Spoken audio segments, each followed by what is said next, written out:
guys, welcome back again to another episode of Ahsoka Season 1 recap and review. This will be over Chapter 3, Time to Fly.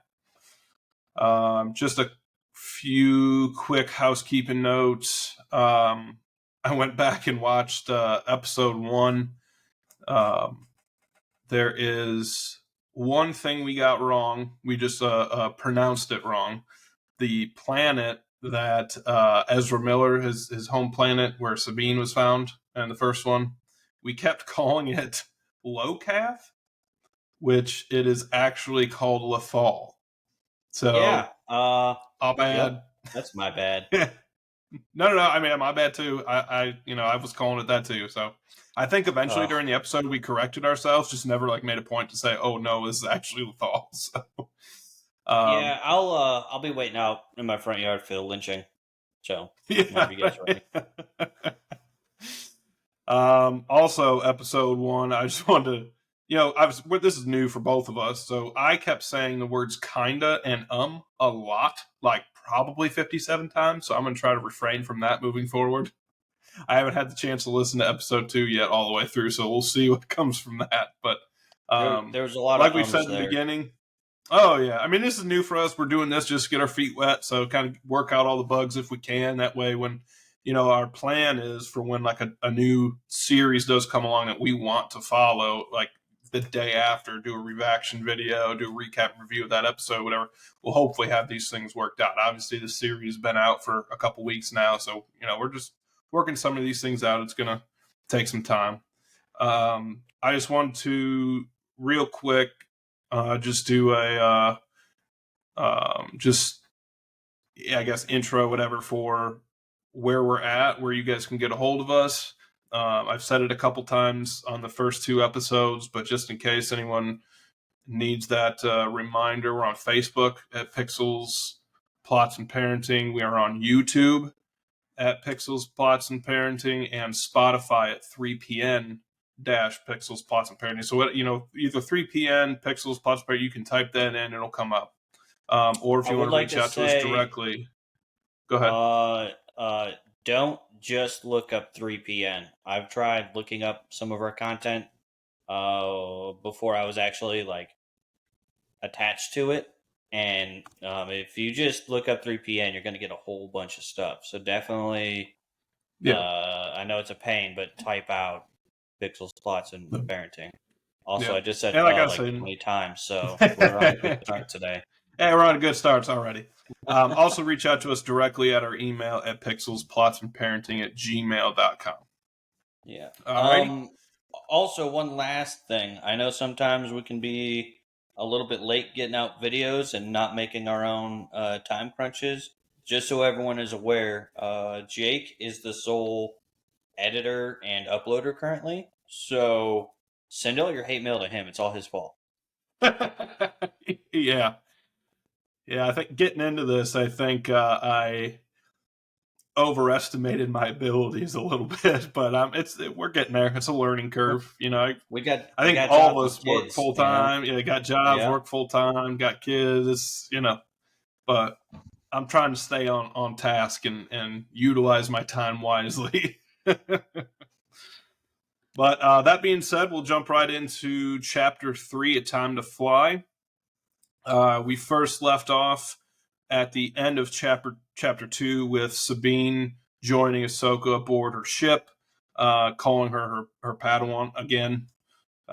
They are on their way to hunt down the transport ship with the tracker that Hera and Chopper were able to place on it. Mm-hmm. We start off with those two training. Really, it was Hugh Yang and Sabine were training on the ship.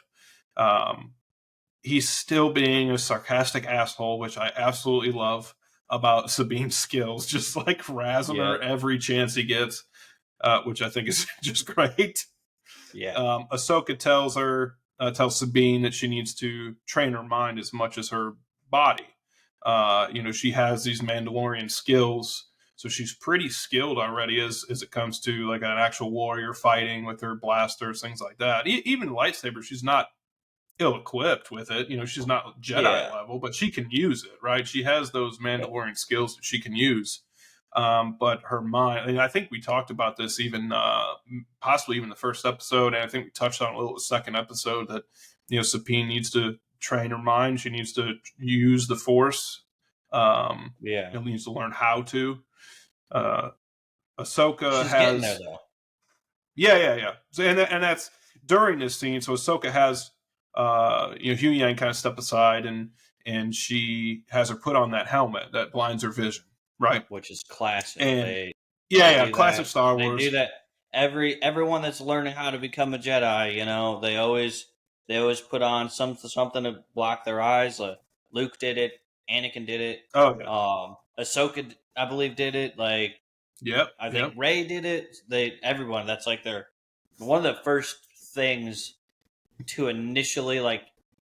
I I think the Jedi teachers and instructors they use it as a way to force the Padawans to like have to use the Force, And Yep. I really like this scene because at the beginning, um, she's just all over the place, right? Well, at first she doesn't even move at all. She just stands there until Ahsoka Right. taps her a couple times, and then she's like, "Okay, like I got to do something." She's like looking all around, even though Oh she yeah. can't see anything, and she's walking all over the place, like just the complete opposite area that Ahsoka is at. Like Ahsoka has to trail her because she's essentially running away, not realizing what she is doing. And it was really cool how they were very subtle with it in a way that they haven't been subtle before. Like when Luke is doing his training, like he gets shot by that droid a couple of times, and bam, bam, bam, he's blocking all the shots. Anakin does the same thing. I don't. I Yep. think Ahsoka just got it off the rip, right? Because she's already been training for Yeah. a while. But when Anakin If did I the remember blindfold right, thing yeah, on her, she just blocked everything. she had it. Yeah, and Ray was the same way too. She like almost instantly was just blocking everything. Whereas Yeah. with Sabine, you can definitely tell at first she is only using like her Mandalorian powers or like skills, and But just her sense obviously they of don't equip her her to fight hearing, right? blind. Yeah. Right. And then like as that training session progresses, she starts to be able to deflect some blows, but she's still getting hit a couple of times. And she actually, uh, and Ahsoka points it out, she starts using anger. And Yeah. once she starts getting mad, now she's blocking all the shots and or Yeah. blocking all of Ahsoka's swings or attacks or whatever, and she's following Ahsoka like almost to a T.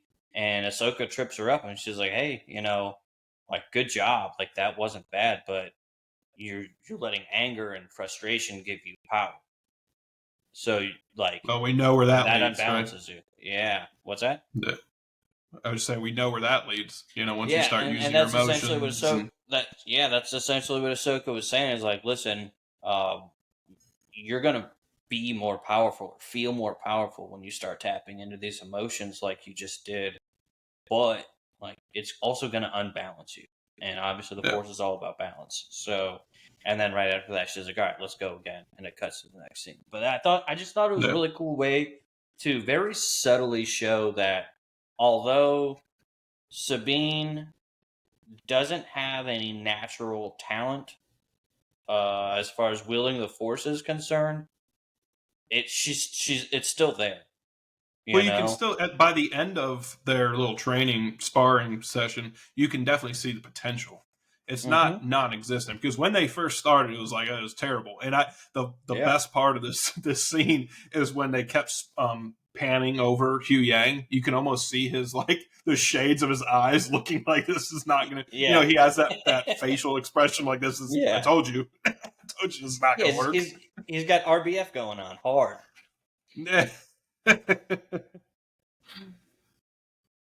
All right, well, if that's it with that scene, we'll move on.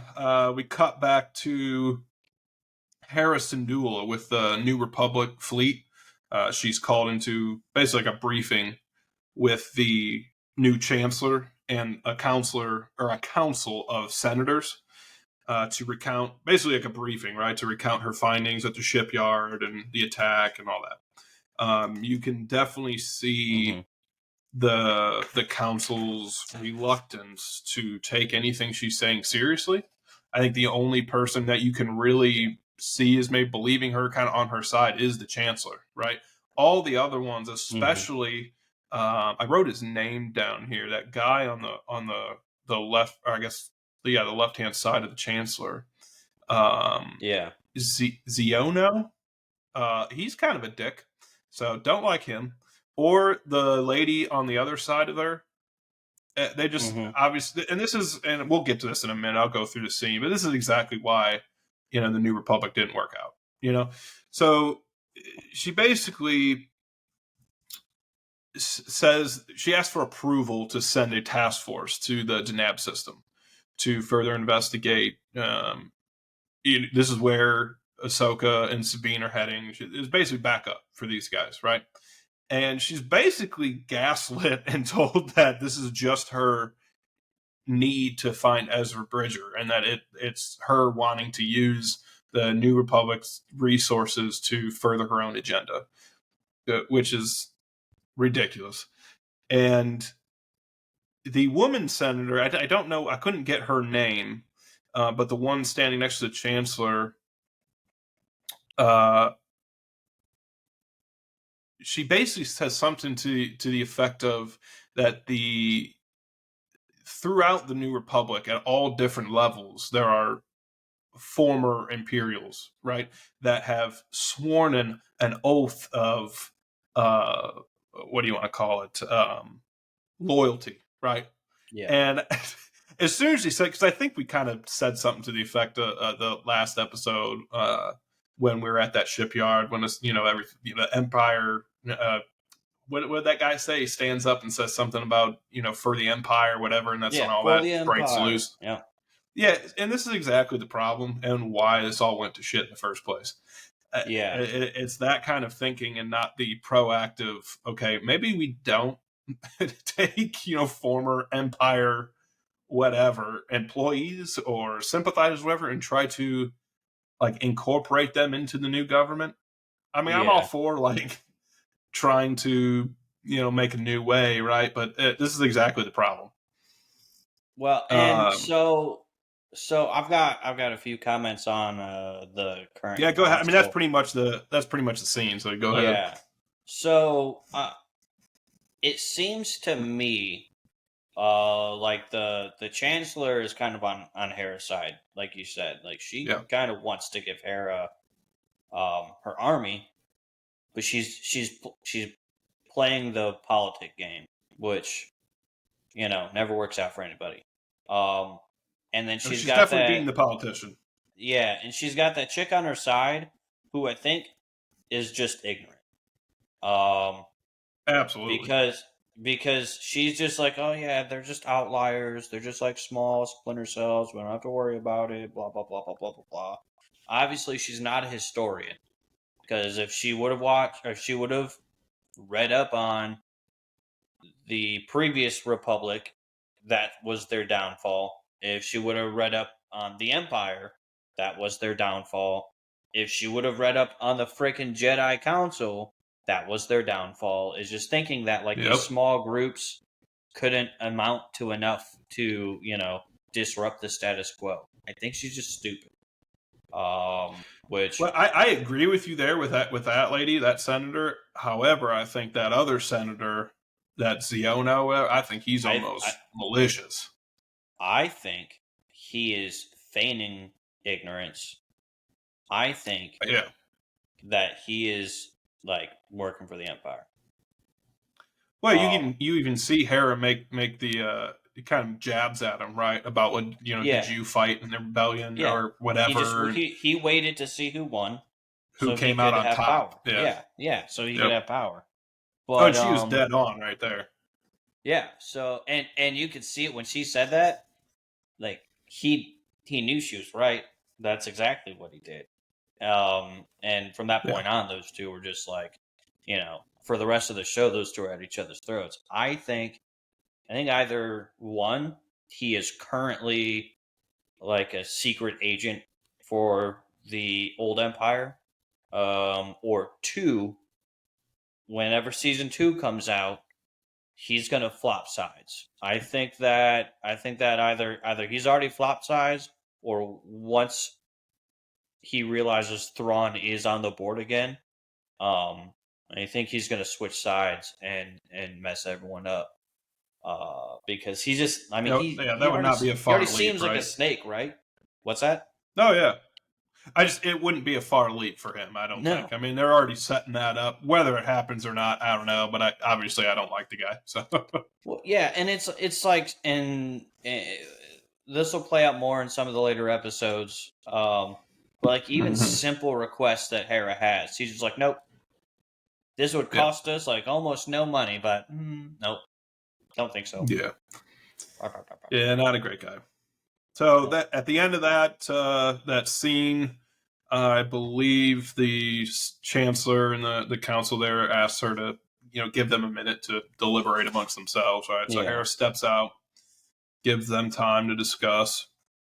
We now meet Hera's son Jason, who's with Chopper, Yep. who seems like they've developed quite the very close relationship, which is pretty cool. Kind of gives you that a little bit of like the Anakin or Luke, either one of them with C3PO, R2, whatever. Yeah. Kind of Yep. gives you that, the guy with his droid. It's just kind of hmm cool.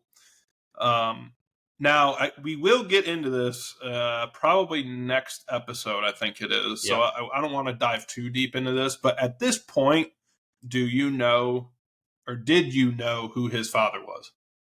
Yeah. Okay, If you watched, 'cause I if you don't. watched Rebels, you would have known.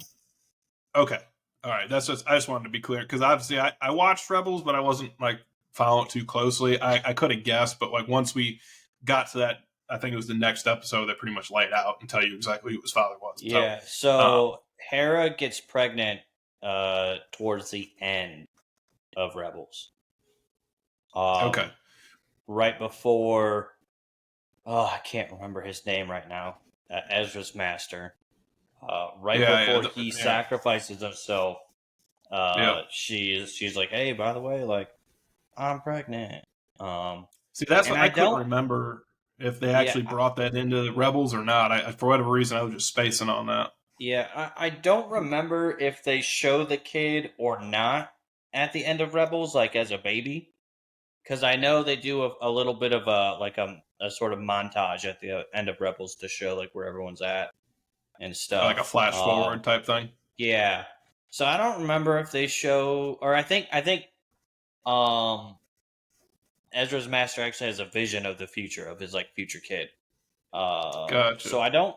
I don't remember exactly what the kid looks like. I am a little upset that he just looks human with green hair. I'm pretty sure the green skin tone of a Twi'lek mixed with a human isn't just going to give you green hair. You know? Yeah, I mean, I'm not Uh, a biologist, especially when it comes to aliens. yeah, that's Yeah. true. Maybe I'm just talking out of my butt here because, yeah, I'm not like a geneticist and definitely not an alien geneticist. So who knows about like what traits are dominant or not? I just feel like if something was going to be green, it should have been his skin, not his hair. You know? Yeah. Yeah. I I agree. I think the it's probably. yeah, Well, I just think it's probably like a money saving thing on their end. I feel like makeup and shit maybe. like that for a kid of that age, probably it's that'd be a little difficult. So they went with the That's easier true. route, probably. And and it has been brought to the light not even recently, but child actors go through a lot of crap that kids really Yeah. shouldn't have to go through as children. Absolutely. And so yeah, Yeah. maybe they just didn't want him sitting in a makeup chair for 8 hours while I they're can't like fault them for that. gluing freaking Lekus to his head and painting his skin green and stuff. So maybe this was a way to like be nice to the actor. Which Hey, maybe. if that's the case, I can get behind that. Lore wise, though, it smells kind of fishy to me. Well, noted. Yeah. All right, so the next scene is we're back with Ahsoka and Sabine discussing Sabine's training for the day. Sabine doesn't think that she can wield the Force. She's pretty down on herself, negative. Ahsoka more or less reassures her that the Force is in all living things, as we've heard, time and time again throughout, Yep. the Star Wars universe. Um, Well, cut to you remember Ahsoka. oh crap, what was that? What was the movie called? The one where it's about them getting the plans to the Death Star, the blueprints to the Death Star. Oh, Rogue One. Yeah, Rogue One. They had that monk dude. Like Oh, he's his awesome. mantra is like, "I am one with the or yeah, it was I'm one with I'm, the Force and the Force is with me," right? yep, yep. Or something like that. And he's I'm just with the Force, and the Force is with me. I think is yeah, what and it is. he's just blind. He's just a Yep. blind monk. He is not a Jedi. He has never been trained, and he's able to walk through the whole battlefield, and Untouched, essentially, really. essentially uses the Force to be Yeah. untouched, or at least the Force is like manipulating what's going on around him so that no one hits him, and so like that just Rogue One basically showed that like you don't have to have a high midichlorian count just to be a force user. It a lot of it is intent, a lot of it is discipline, and so Yeah. yeah, exactly what Ahsoka said. Like skill and aptitude play a huge role, but it's not Absolutely. the only thing that you need to be a Jedi. Being a Yeah. Jedi is just following the Force and trying to make the galaxy a better place. Right. All right. We cut to Ahsoka and Hugh Yang up in, I believe it's in the cockpit. Ahsoka gives him a bunch of shit, basically, about telling Sabine that she's the worst. Yeah, And, he basically, well, I told the truth, right? And yeah, that's another reason why I love this guy. Hugh Yang then tells Ahsoka, historically, there's been very few Mandalorian to become Jedi. So, I haven't done the research. So, don't do you know of any other Mandalorian, like off the top of your head, anyway, to that my have been a knowledge, Jedi? I don't even know if it's really canon, so I'm going to misuse this word, but canonically, there's been one. Okay. That Mandalorian Jedi is who created the dark saber. Okay. And Yeah.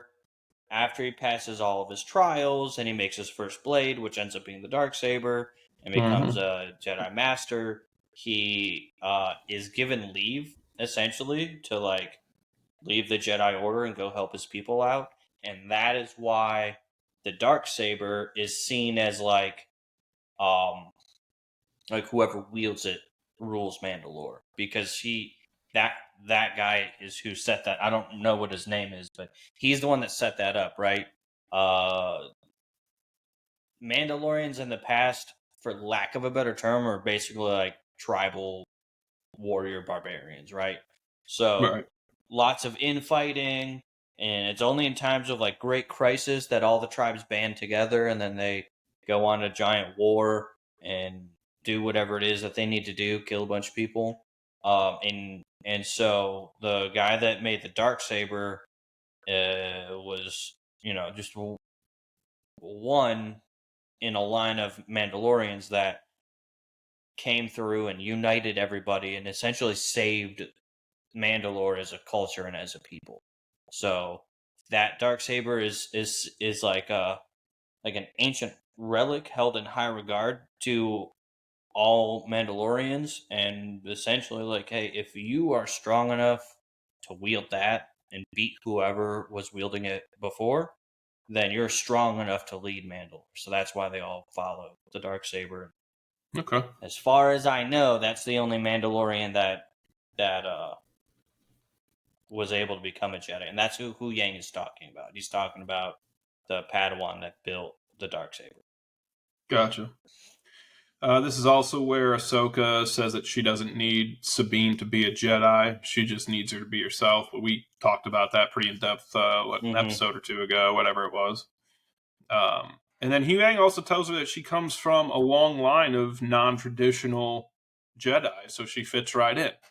So that, and Mm-hmm. that's this is kind of where I want to go off on a little tangent because I just wrote down the actual lineage. So just bear with me Yeah. for a second, and then you chime in, right? Where I'm Yep. either wrong or I need to go further, right? So starting with Sabine Wren, it goes from Sabine to Ahsoka as her master. It goes from Ahsoka to Anakin, slash Darth Vader. All right. Then to Obi-Wan, Qui-Gon Jinn, Count Dooku, Yoda as the Jedi Grandmaster, and then I did go one step further. I've never heard of this guy. Maybe you know it's and I'm gonna butcher the name. So his name is Nakata Del Gormo. He was a High Solarian Jedi Master. Yeah. I don't know much about the last guy. I've Okay. seen snippets of him. Um, I think, and please don't murder me, fandom, that he was the same race as that like cone-headed dude that you saw in the prequel trilogy. So same race Okay. as that guy. That's who Okay. Yoda's master was. Now But I yeah, also, go but ahead. before you go on any further, so I Yep. also wrote down here, where Anakin stopped. If you go on the dark side of that with Darth Vader, it goes from Vader to Emperor Palpatine, or Darth Sidious, right? To Darth Plagueis the Wise, which we talked about, I believe, last episode. And then I went one further to Darth Tenebrous, I guess is Yep. what his name is. Yep. And then there was one more past that, but I couldn't really pronounce his name, so I didn't write it down. Yeah, So, a lot of the ancient Sith have really weird, hard to pronounce names. Other than like yeah. the main ones have really easy names. But a lot of like the ancient Sith lords that aren't mainstream, they just have stupid names. Cool sounding if you can learn how to pronounce it, but Yeah. yeah. So I've got a whole theory tangent on Tenebrous and Tenebrous, Pelagius, and the Emperor. That could almost be its whole other video for my theory on that. But Well, we can yeah, do that at some so point. yep. So when you're talking about like this strange lineage, I don't necessarily think like when you go from uh Ahsoka to Skywalker, I don't think he's necessarily caring that Anakin fell to the dark side because a lot of Jedi fall to the dark side. It's just something Oh, that yeah. happens. But Anakin was strange because he's got the highest midichlorian count that like anyone's ever seen ever. He's essentially space Jesus, and he's got a whole prophecy, and he, in his own small way, while he was fighting for the light side, rebelled against the council. Youngest dude ever to become a part of the council. Youngest dude ever to become a knight. Oldest youngling to be accepted. So like, there's a lot of weird stuff that goes on with Anakin, which fits what Hu Yang said. Yeah. Excuse me. The And whole then you lineage go, is very non-traditional, right? yeah, and well, then you go to Obi-Wan, who once again he was very young when he did his trials to become a master. Not like the youngest Right. ever, nothing crazy, but he also was a very rebellious Jedi. He did a Yeah. lot of stuff that he wasn't necessarily supposed to do, but he got positive results and didn't really like hurt people along the way unnecessarily. Obi Well, Wan well, was he about as got a straight as he lot of could get. that. Well, he got a lot of that from his master because Qui Gon Yeah, Jinn was known to be very non-traditional, very yeah. Qui Gon he. Jinn didn't have a seat on the council because of how much he defied the council. Oh yeah, they didn't trust him, especially what Yeah, Mace Mace Windu, Windu. right? Yep, Yeah. yep. So, and then you go from that to Count Dooku, who once again, like, he's Yoda's Padawan, and also super rebellious. He played a hand in creating those clones. Like, he helped order those with Yeah. I forget what the Sifo Dyas, Master Sifo Dyas. So him and I Master Sifo believe Dyas were in so. cahoots for that. He was on the Jedi Council, but still a part of the Separatists. Even before he fell, like he he ruled the Separatists. Like those are his Yep. people, and he was still on the Jedi Council. So, or in the Jedi Order. I don't remember necessarily whether or not he was on the Council, but like, I don't and then you've remember got that being the case, but I couldn't tell you. and then you've got Yoda, who is one of the oldest Jedi to ever exist. Has reached a level of mastery of the Force that is almost unheard of, and Right. he's from a race that no one knows anything about, nor where they come from, or what they're even called. He's just a tiny green dude that can do a bunch of cool flips, um, and and Pretty much so sums it up. yeah, so like like every person in that chain, they all have these like really weird, crazy accolades that make them both super powerful, but also very, very non-traditional. Well, very So critical to the Star Wars story. yeah, Right. I guess that's the main takeaway is that everyone in her lineage now has been at one point or another either the protagonist or antagonist and been a very pivotal role in either the first trilogy, the second trilogy, side whatever it is. They've been very critical for the Star Wars story. So she has a lot of, or I guess, big shoes to fill. yeah, All right, so let's move on from that. Ahsoka, Sabine, Huyang, they receive a transmission from Hera telling them that the council denied her request. Right, they're kind of shit out of luck. No one's coming. hmm, They then lose her signal. Now they're still in hyperspace at this point. They then decide to drop out of hyperspace and kind of see what's going on. They're obviously being disrupted by something. yeah, They drop out of hyperspace and are almost immediately engaged by two squadrons of three fighters headed up by Shin and Marak. Is that how we're pronouncing it? That one gives me trouble. Merrick or Marak? I'm not sure which one, Merrick, but the face mask Merrick, guy, Okay, Merrick, yeah, let's go with that. All right, Sabine then goes to the tail gun. Battle ensues, right? Starts off with pretty much all three of them bickering with each other yep, about, you're not doing this right, you're not doing that right, whatever. Huyang kind of gives Ahsoka a little bit of shit, and she then realizes, okay, well, this is not how this needs to go, right? So that hmm, they kind of find their groove, right? They get into a good groove. Sabine, I think she takes down a ship at one point. They finally see the giant ring ship, whatever we're calling that, they believe is a massive hyperspace ring. Ahsoka wants to verify that so they know what they're dealing with. So they need to get closer. Huyang needs to scan the ship, so he even says at one point, "I need closer." Right, so they go as close as they can, and they keep getting closer, getting shot at. The fighters are actually told to break off by Lady Morgan and kind of gives that Shin some shit about her not being able to take care of them, so she's going to take care of it, right? yeah, They get very close. They're taking shots. The scan is completed, but right at that last second, the scan's completed, but their ship's hit, completely disabled. Huyang is also disabled, and Ahsoka and Sabine race to get the ship back up and running, while Shin and Merrick re-engage them.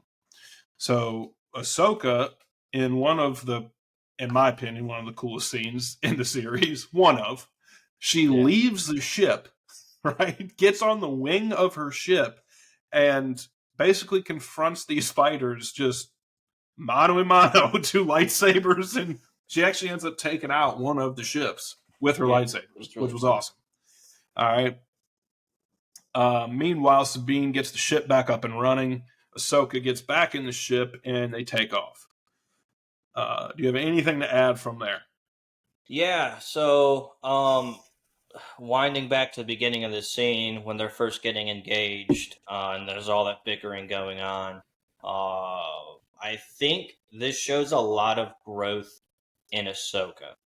So Yeah, you hear them allude to Ahsoka training Sabine in the past, for like 10 years or something like that, and it not going very well, and them not getting along. yeah, So, I think part of that is even though Ahsoka left the Jedi Order, the only the only foundation that she has as far as trying to train new troops is the Jedi Order, right? And so, um, I think that's probably where a lot of the rub is Ahsoka is trying to be like this quasi pacifist warrior, whereas Sabine is just a warrior. She's got no real background knowledge of Jedi other than like hanging out with Ezra, who, was trained well after the fall of the Jedi Order. So he was trained in a very sort of non-traditional way. So Sabine doesn't know what she's doing, and all this like peace talk and calming her mind and all this crap, blah blah blah blah blah. She's not buying any of it, at least while they were initially trying to train together. And so Ahsoka is learning from her past mistakes. Like, if I keep pushing Sabine to do something that currently she doesn't know how to do, because that's what Ahsoka wanted. Ahsoka wanted Sabine to sit there in that cannon, use the Force, and just start shooting planes out of the air like it was nothing. But Sabine can't do that. She doesn't have a strong enough connection yet. I say yet. Hopefully, eventually she gets there. We haven't seen it so far. We've seen snippets of her getting there, but so I assume she will. Anyways, so I think it's just a really cool little uh, nod that uh, Ahsoka's already starting to grow a little bit. I know in the next couple episodes she goes through some like pretty major growth hurdles, but she's already on that path to becoming more wizened and more understanding of people who have to follow a non-traditional path to wielding the Force. Well, right, I don't Sabine think is she, not. like you said though, she's growing as a master. I don't think she's Mm-hmm. actually put herself in that position yet. She kind of feels her Anakin's struggles and what Yeah, he had to go through because Ahsoka was so wild. And I yeah. think that's how it should Anakin be. You was super. see, Anakin was super strict with Ahsoka. oh Like yeah, he was always, for lack of a better term, pushing her around, telling her what to do, yeah, and being very blunt and straightforward with her. yeah, But Ahsoka, even back then, had sort of a natural skill, a natural affinity. So the yeah. Well, it's a harder that new Anakin, territory for her. the harder that Anakin pushed her, the more that Ahsoka was able to rise to the occasion, but very much so leaning on the Force to do so. Whereas she's pushing Ren, Ren doesn't have the Force to lean on. Ren just has Right. herself. She's got her Mandalorian upbringing. She's got Yeah. that warrior spirit. So she's confrontational. So if you push her, she's gonna push back. So instead, Ahsoka used Ren's abilities in her favor, and it was like, okay, you tell me what you need. Right. How can I help you fight this battle? Because Ahsoka's not fighting at this point in the scene. She's just piloting. So she's like, all right, tell me what you need me to do. And then once they start working together, she doesn't just shoot down one ship. She shoots down three. She shoots down one at first and gets all excited, and then they do some weird spinning maneuver, and she's able to get two back to back right after that. So, like, Right. once Ahsoka's like, all right, maybe I shouldn't be pushing her. Maybe I should be listening to her. Like, even as a Yeah. master, it doesn't mean I'm always right. Sometimes as a teacher, you have to listen, you know? Yeah. So it was really cool. That part of that scene was really cool to me. And then Man, I moving think forward, exactly what you just said. I think that's a good callback to kind of how Obi-Wan and Anakin were, where hmm Obi-Wan was even learning some from Anakin.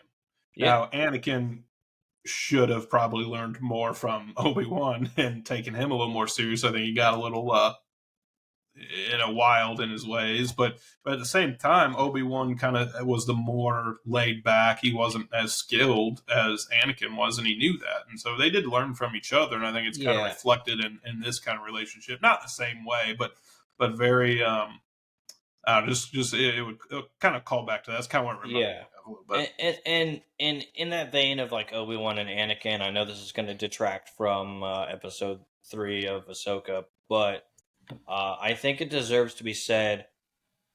Anakin was pushed too far too fast. He was done a very large disservice by the Jedi Council.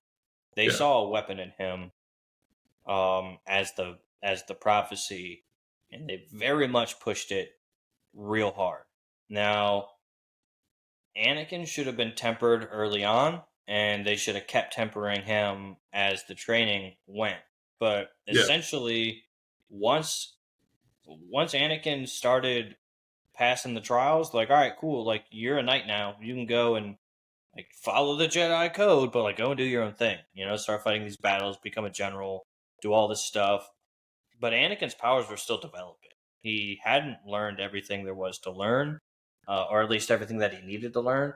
Well, And he he was never started, even trained as a real Jedi. You even hear him say, I believe, in this series with episode 5 or whatever, about how he was trained as a soldier, not as yeah, a yeah, peacekeeper. and so he's using all of these amazing offensive abilities that he's learning, and using his super strong connection to the Force to uh, empower those abilities even further. But what's happening is he's starting to develop these abilities that not all Jedi have, and he hasn't had the training to deal with it. And the main ability that he's getting is that precognition. Now, at first, it was just enough to, like, pilot a speed racer and um, like be real good at deflecting blaster shots and stuff like that. And so it just like made him seem like a really good warrior. But he started having dreams and visions of the future. He in episode 3 he talks to Yoda about that. He's like, dude, like I'm seeing someone that I care about die all the time, Yeah. And in episode 2 he During his saw it with his dreams, right? mom. Yeah, he saw Yeah. it with his mom in episode 2 when he went and killed all the sand people, you know. That should have been the first red flag when he comes Should have when been. he's like, "Hey, I have to go back to can't remember the name of the planet off the top of my head, but Yeah, I I can't have to go either. back home because my mom's about to die." And then he gets there and she's dead, and his first response is to kill everything. Now, I mean, first off, Which when makes he's sense for someone who's not been trained properly, and I think that's exactly yeah, the point, right? well, yeah, and I mean, the thing is, like, they're like, "Oh yeah, you saw your mom die. All right, cool. Moving forward, not Deuces. yeah, not you can see the future. Okay, we're gonna have to train you on how to use that properly. Yeah. And then, but they just like ignored the fact that their star pupil, their star child, has these abilities that most Jedi don't have. Like all Jedi can see a few seconds into the future. That's how they're able to be so reflexive. But he's not seeing a few seconds into the future. He's seeing like the actual future, days, if not weeks and months before it happens. Like he is. But to be fair to the Jedi Council at the time, though, the only one who in my opinion, truly understood what Anakin was and what they really had on their hands was Qui-Gon, and he's dead. And so you Yeah, had no one to really nurture that talent or bring him in. And Obi-Wan was really an apprentice at the time. yeah. I Well, mean, and all these people just assumed that Anakin was going to fulfill the prophecy. Like they thought that it wasn't going to take any real work on their part. They thought, oh, yeah, he's the chosen one, so we're going to let him, do what he's got to do because we don't want to ruin the prophecy. But it's like yeah. you have this child essentially who can see into the future, who has the ability to annihilate entire populations, and you're not going to train him how to react to that or control it. Yoda started to talk to him about it in episode 3 when Anakin went and sat and talked with him. It was like, hey, dude, I am seeing people die in the future and I want to figure out how to stop that. And Yoda's like, ooh, be careful because sometimes by trying to stop the future, you make it happen. And Anakin's like, yeah, all right, old man, cool, fuck off. Excuse me, screw off. Um, like Anakin was like because of because of the Jedi Council fluffing him up so much, he thinks he's above everybody for good reason, but it's still arrogant. Yeah. So because they never tempered him, they would always like, "Oh, you did a good job, buddy. Like, on to the next step. Like, let's not slow you down at all because we need you to be Daddy's new soldier." You know. And that was the problem with Anakin. They should have slowed his training down, no matter how skilled he was. They should have slowed his training down. They should have kept him away from the war as long as possible until he had mastered uh, some more of his powers. But they didn't, and that's really why he fell. Is because no Yeah. one, you know, No, you got a good everyone point. just I agree with assumed. you. But going back to what we're actually here to talk about, Yeah, so we've been off track long enough. yeah. So now we're at this point where Ahsoka's on the plane, cutting the planes up. It's cool, but it's meh. The what I thought was really funny is after all of that, and Hu Yang is all fried out and everything. I always forget the blonde girl's name. Shin. Uh, yeah, Shin's like flying in, and the Night Sister's like, you couldn't kill her, blah blah blah. So I'm gonna do it, and she fails somehow. Yeah. Uh, And she's like, "Oh, we just can't find them on our scanners anymore. They must be dead." And Shin comes in and is like, "No, you guys are idiots. Like they're right there." Yeah, they're So, literally right there. I'm gonna go kill them, which Yeah. she still fails at. But I just those two bickering back and forth. It's almost like Hu Yang and Ren, right? Like they A just little have this constant little bit. bicker Coral. fest. Yeah. Yeah, right. All right, so let's jump back into that. They continue to try and evade the fighters. They come across the space whales. So this is Mm-hmm. the a species called the purgo. Uh, Mm-hmm. Honestly, I did not expect them to put this in their show. When I first saw them, I was like, "Oh my god, this is awesome!" Straight from the animated series. I don't know why I didn't expect it. I mean, it's Star Wars, whatever. They'll do all kind of crazy shit, but I just didn't expect them to put that back in to be such a pivotal, animal or Well, they kind of had to. yeah, but like, well, not. I mean, before we watched the series, yeah, hindsight 2020. But like, I didn't know what the series was going to be about. You know what I mean? So I Once didn't I know knew like that Once I knew that they were trying to find Thrawn and Ezra, I knew the Purgle were going to play a role because that's how yeah, Thrawn and Ezra got to where they were. Was the no, that's Purgle true. and the I'm and glad the they did. I think it's great. yeah and the Purgle play a very pivotal role in multiple episodes on Rebels. There's Oh so yeah, many of them where well, not really so many. I think it's only like 3 or 4, but still, like the episodes that they're in are very pivotal points for Ezra. yeah. He learns. So there's a force ability that a lot of powerful Jedi have. Anakin had it. You can get it in some of the games where you can uh sort of passively communicate with animals, and sometimes even like dominate them. And Ezra learns how to do this with the Purgle. Oh, okay.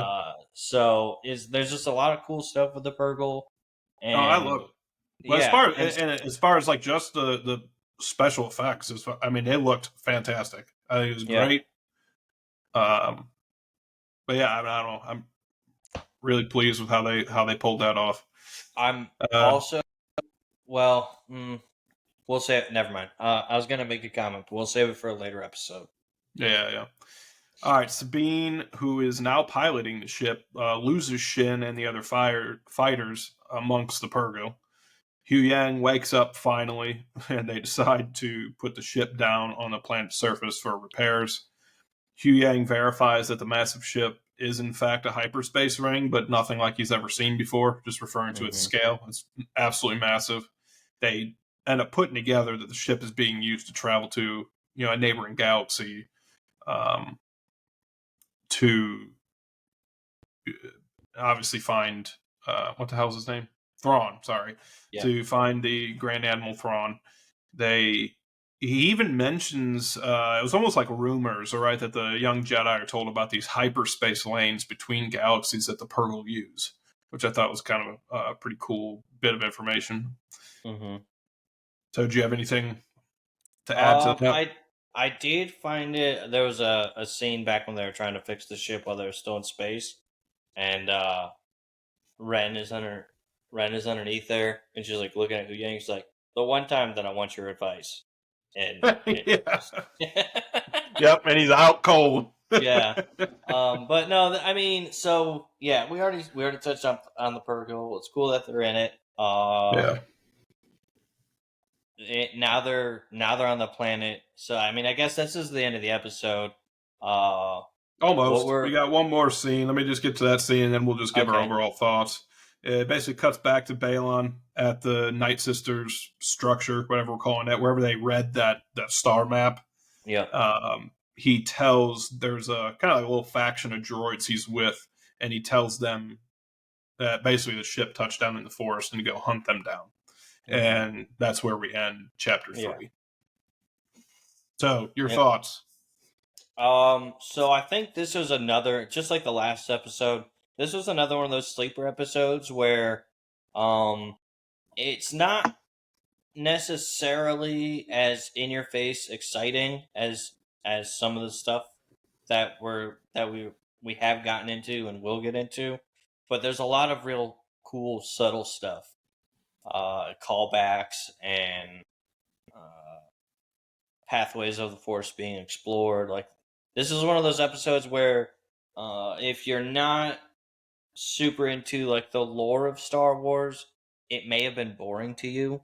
But there was a lot of really big like story building and world building going on here. Yeah. So I thought it was really good. The next, this is 3, so we got